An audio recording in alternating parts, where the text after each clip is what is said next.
Debate, the honourable member for Albany St. John. It's an honour today to speak and reply to the speech to the throne, which we know is just a speech, Madam Speaker. It's a speech that basically we've seen before. In 2015, there was promises made, similar promises.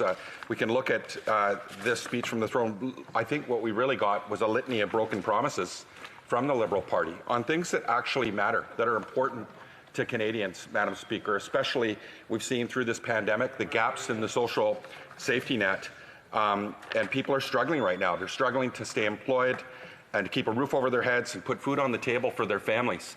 This isn't a time for just words, it's time for action. And Madam Speaker, this pandemic, like I said, has exposed the huge gaps in the social safety net, things that we've been talking about, the importance of 10 paid sick days so that people aren't going to work that are sick and infecting their colleagues, or taking care of their own health, or being able to stay home and look after their children when their children might be having signs of having the virus, Madam Speaker. We can't go backwards. We know that so many things aren't working right now for people. This pandemic has exposed that in so many areas. Our healthcare system, where it isn't covering everybody. People are, losing their jobs without able to make ends meet. And given even with the CERB, which many people are still not able to cover their bills, and that's set to expire in 9 days. And we're being told that Canadians are expected to take a cut, many of them, on the CERB payment. People that have lost their businesses that they closed to protect public health, and now the government's looking at penalizing them. People were excited about the speech from the throne. They were expecting transformational change. The government talked about building back better, but they missed so many things, Madam Speaker, and it's heartbreaking. When I look at the things that they didn't talk about, the opioid crisis was just briefly mentioned. They still haven't even declared the opioid crisis a public health emergency. In August alone in British Columbia, we lost 147 lives. These are daughters and sons and brothers and sisters and cousins of people, families and community members that are dying from a tainted drug supply, Madam Speaker. And the government still has not rolled out a plan to save those people's lives. Madam Speaker, there was nothing for veterans. Can you believe it, Madam Speaker? The people that have put their lives on the line to serve Canadians, to protect Canadians, many of them suffering from PTSD, or they're in the backlog of over 50,000, the growing backlog of claims that the government hasn't even opened their envelope and started working on. Madam Speaker, we're seeing a growing amount of homeless veterans. The Royal Legion Command wrote a letter to the government asking for help. They're saying that 1 in 10 legions across the country are looking at closing their doors permanently, Madam Speaker. In British Columbia, BC and Yukon Command wrote a letter saying it might be 4 in 10 legions that are closing their door. No mention in the speech from the throne. That speech is meant to be where the government's going. So clearly they're going to leave veterans behind, Madam Speaker. This is absolutely shameful, Madam Speaker. They should be responding to the veterans. They haven't even gotten a letter of response for their request for help, Madam Speaker. So this is just highlighting the importance of the people that are being left behind. Students that were promised that they were going to get help. My daughter, on April 24th, watched the news, and the Prime Minister said, "We need your help. We know you can't go to work because your business where you worked is closed. Your summer job may not happen. We need you to go out and volunteer." My daughter went out, delivered food at the local food bank with her friends, helping contribute. Then on June 25th, the Prime Minister comes back and announces a program, says, "It starts today, and we're going to help you." They felt betrayed. They felt like, what? How could this be happening? Then the WE scandal emerges, Madam Speaker, and they don't get any help. So there's nothing in the speech from the throne targeted to these students. There's $900 million still allocated for these students that needs to get out the door to these students.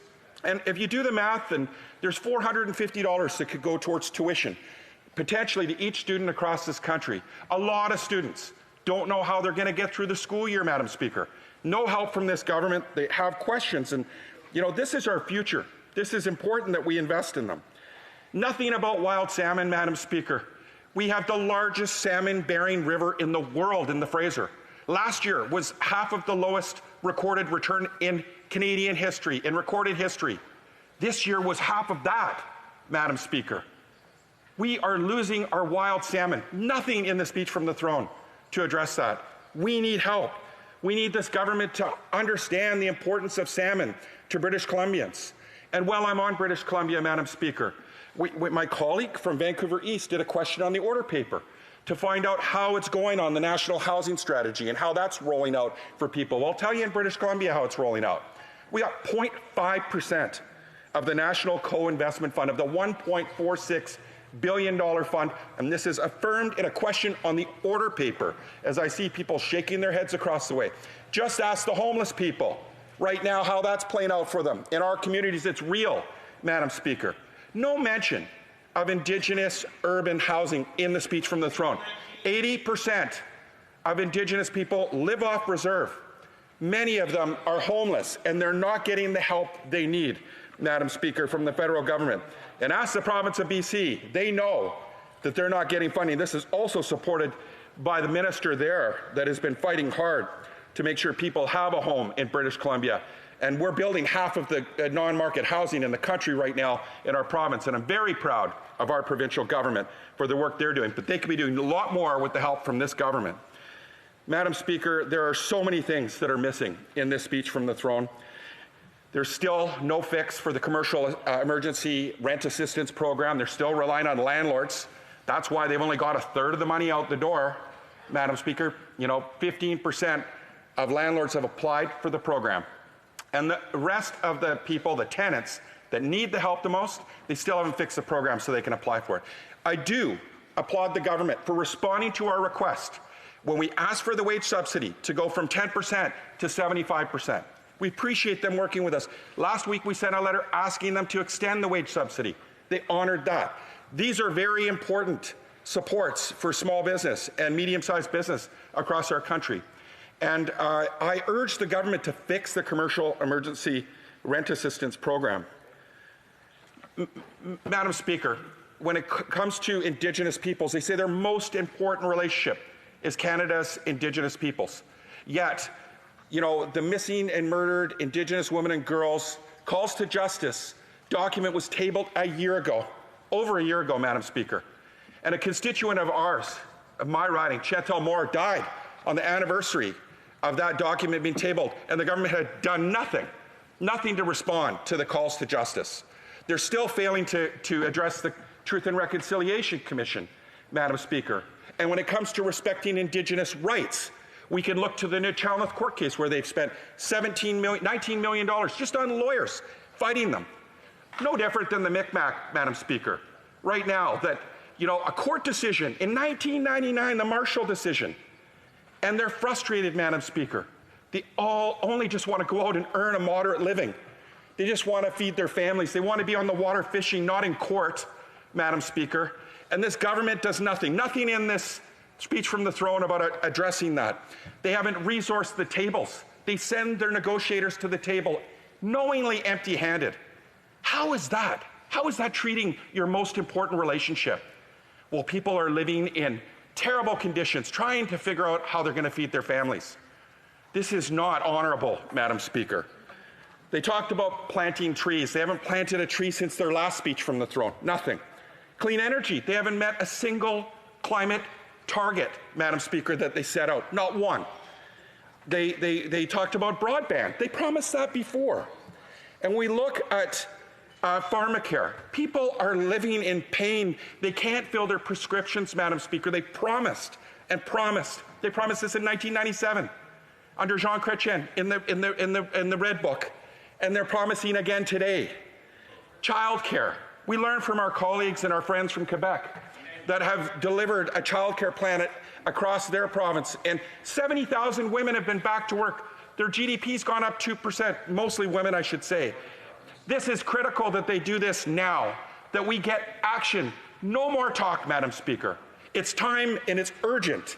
And we need this government to respond, and we'll be here to continue to drag them to follow through with their promises in this speech from the throne, Madam Speaker. They can count on you Democrats to do that. We've done that through this pandemic, and we're going to do it. We're going to be here every day fighting for everyday Canadians. I'll take questions and comments. The Honourable Parliamentary Secretary. Well, first off, I'd like to thank the honourable member for raising the opioid issue. He has been tirelessly advocating for stronger federal, provincial, municipal, all action on that front, and I join him in that as we have lost too many people. And as for his daughter's volunteer work, I thank him as well.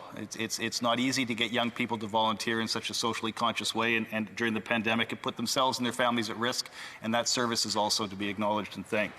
I do, however, take issue with some of his statistics and some of his analysis of the throne speech. And I'd just like to ask him whether or not, when he says it's all words and no action, whether the $1 billion invested straight into municipalities to acquire and secure housing for the most vulnerable this week, ahead of the throne speech, and then to commit to the end of chronic homelessness right across the country, if that does not also address and, of course, include veterans. I'd like him to address the fact that the investment we've committed to in this throne speech for the youth employment services is not employment dollars committed to and invested in all students, all young people, not just those going to college, but all vulnerable youth across this country, and whether or not he will be supporting that. And then finally, on the child care issue, I was a reporter here. We are 6 weeks away from a national child care strategy being locked in for 10 solid years with the provincial commitments right across the country from coast to coast to coast. And your party chose to defeat that government 6 weeks ahead of those dollars being locked in, and we lost 10 years of a national child care policy. Will the party this time support a child care strategy, or will they gamble another Conservative government to existence? Just a reminder that members should speak through the chair, please. The honourable member for Courtenay-Alberni. Speaker, a lot to unpack there. It'd take me another 10 minutes. If you'll grant it to me, I'm happy to respond. We are going to do everything we can to leverage, to get help to Canadians. We will be here to do that. And if this government responds with helping Canadians, we'll continue to work with that government. But, Madam Speaker, when he talks about affordable housing, I'll talk about how it's working for people in our communities. There are people, the growing amount of people that are homeless, especially now with the pandemic. The government is not moving with the speed and urgency that's necessary. He talked about veterans housing. My colleague from Esquimalt, Souk, he can tell you about a great facility called the Cockrell House that Angus Stanfield runs. No help from the federal government, none. They operate on donations through the Poppy Fund. We want to create a pilot project in our riding. I hope that the member reaches back to me and gives us help so that we can provide safe and secure housing for veterans. He needs to come to my riding. He needs to come to a house it and see the squalor conditions that Indigenous people are living in. The people that he says is their most important relationship. Well, I'll tell you how that looks. Moldy, elders, children living in conditions that are third world conditions. And they want to brag and tout about their money that they're rolling out the door to build housing. Come to my riding. Meet the people on the street where there's nowhere to go, because that's what we're facing right now. And young people, they have apathy when they keep seeing a speech from the throne, from the same government, whether it be, I don't know why they didn't put electoral reform on their litany of unfulfilled promises. Why not? We know they're not going to do it, you know? The honourable member for Fort Saskatchewan. Madam Speaker, and I want to ask my friend a question about the government's response to COVID in terms of the public health aspects of this. We know from international best practices a few things that work. Having closed the border quickly would have worked, and that didn't happen. Having masking in place, and we know that the government actually destroyed a stockpile of masks last year. We weren't ready in terms of having sufficient masks available. We're still behind on testing. In many places, you can't get a test if you're not showing symptoms and you don't fit within a certain prescribed window of having been exposed, but you think you might have been exposed earlier, you might not get a test. And specifically, if the member can comment, in my province and in his province, you still cannot enter a diagnosis in the federal tracing app. So they've rolled out a tracing app, but if you're in BC, if you're in Alberta, if you're in Quebec, you can't even enter a diagnosis still, months and months later. What are people in British Columbia saying about the fact that they are excluded from being able to participate in what are supposed to be national measures to respond to COVID-19? Honourable member for Courtenay-Port Alberni, very brief answer. Yeah, it's just a great question. clearly there's a huge gap and a huge problem, and we're hearing about it every day from constituents that are waiting in long lineups, or the phone line's not working. They're frustrated. The provinces are frustrated. We're hearing from all of the provinces that have had numerous promises from the federal government to address the very concerns that he's outlined. And absolutely, we need to follow through with evidence and science-based decision-making and recommendations from the public health officer, but they need to be resourced. And this government needs to move much faster so that we can flatten the curve as we head into a second wave.